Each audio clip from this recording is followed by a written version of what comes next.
Hello student, मैं आशीष नेगी आज आपके लिए अपने यूट्यूब चैनल में नई वीडियो लेके आया हूँ। वीडियो का टॉपिक है सीट रेफरेंस। सीट रेफरेंस का मतलब क्या होता है? मान लीजिए हमारे पास सीट नंबर 7 है, सीट नंबर 8 है और सीट नंबर 9 है। हम 7 और 8 वाली सीट का कहाँ जोड़ना चाह रहे हैं? सीट नंबर 9 में। तो देख लीजिए, लेट स्टार्ट। मान लो हमारे पास हम किसी कंपनी में काम करते हैं, अब जनवरी, ये प्रोडक्ट के नेम है, ये जनवरी है, ये फरवरी है, मार्च है। कीबोर्ड हमने जनवरी में सेल कर दी 100 के बाद ये माउस हमने सेल कर दिए इतने और ये इतने सेल कर दिए। फरवरी में इतने कर दिए, इसके बाद हमने इतने कर दिए और इतने कर दिए सेल। नंबर ऑफ क्वांटिटीज कर दिए। मान लो ये हमारे पास एग्जाम्पल है, कभी आप इसको ये हमारे पास है, ये हमारे पास 2004 में हमने मान लो कंपनी के लिए ये सेल किया। ये प्रोडक्ट के नेम है, ये जनवरी में क्वांटिटी कितनी सेल करी? फरवरी और मार्च की। ऐसी सीट नंबर 8 में क्लिक करेंगे तो सीट नंबर 8 में भी मान लो हमारे पास ये प्रोडक्ट के नेम है जनवरी। इस बार नेक्स्ट टाइम हमने जनवरी में इतने सेल करे कीबोर्ड, माउस हमने इतने सेल करे और ये इतने सेल कर दिए हमने। वैल्यू आप अपनी तरफ से कुछ भी दे सकते हैं। मैंने आपको फॉर्मूला समझाना कि how can we do this seat reference. यहाँ पे भी हमने मार्क्स दे दिया, क्वांटिटी दे दी उनकी। सीट नंबर नेक्स्ट में हम चाहते हैं यहाँ पे ये हमारे पास 2024 की सेल है, ये 2025 की सेल है और हम चाहते हैं यहाँ पे इन दोनों सीटों का यहाँ पे हमारे पास ऐड होके आ जाए। तो उसके लिए देख लीजिए हमारे पास फॉर्मूला क्या है।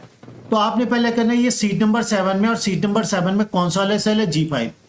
सीट नंबर 8 में कौन सा वाला सेल है? ये भी G5 है। तो मुझे उम्मीद है स्टूडेंट आपकी समझ में आ गया होगा। सीट रेफरेंस का मेन यही होता है कि एक सीट का मैटर, हम एक सीट का मतलब सीट नंबर 7 और सीट नंबर 8 को कहाँ ऐड करना चाह रहे हैं? सीट नंबर 9 में करना चाह रहे हैं। तो इसमें हम यूज करेंगे एक एक्सक्लेमेटरी का निशान और एक डॉलर का निशान। ये हमारे पास एक्सक्लेमेटरी का निशान है और ये डॉलर का निशान है। तो देख लीजिए हम कैसे करेंगे।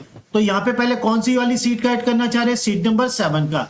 तो यहाँ पे लिखेंगे इक्वल टू सीट। जब सीट लिखेंगे सीट नंबर 7 भी लिखना है, शिफ्ट के साथ 1 प्रेस करना है, इसे बोलते हैं एक्सक्लेमेटरी। फिर शिफ्ट के साथ 4 वाला बटन प्रेस करेंगे तो इसे बोलते हैं डॉलर का निशान। उस वाले सेल का नाम क्या था? G5। G5 के साथ हम प्लस करना चाह रहे कौन सी वाली सीट? Seat number 8। तो यहाँ पे लिखेंगे सीट 8, शिफ्ट के साथ 1 दबाएंगे एक्सक्लेमेटरी, शिफ्ट के साथ दबाएंगे 4 डॉलर का निशान और उसका भी कौन सा वाला सेल था? G5।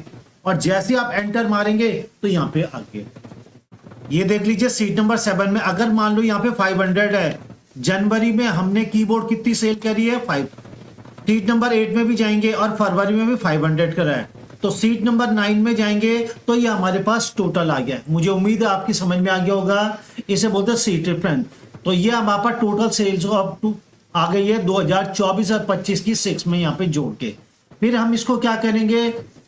ऑटो फिल कर सकते हैं, फिर इसको हम नीचे भी ड्रैग कर सकते हैं।